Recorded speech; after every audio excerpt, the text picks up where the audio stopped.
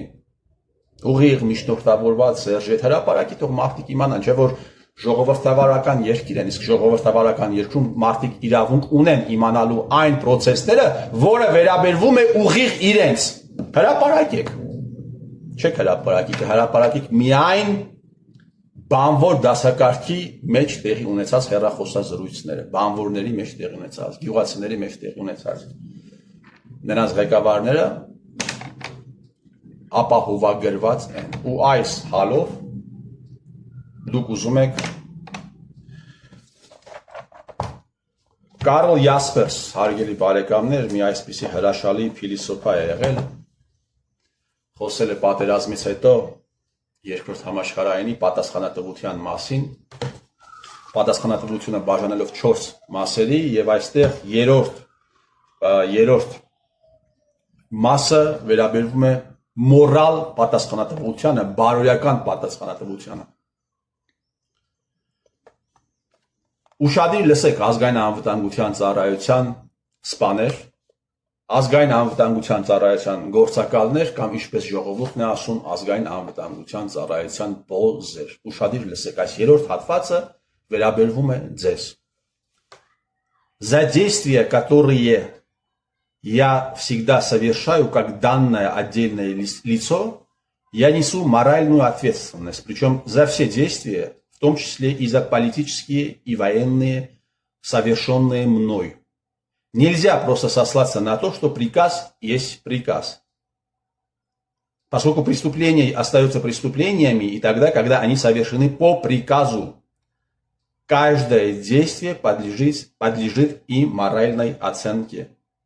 Инстанцией является собственная совесть, а также общение с другом, близким, любящим человеком, которому не безразлична моя душа.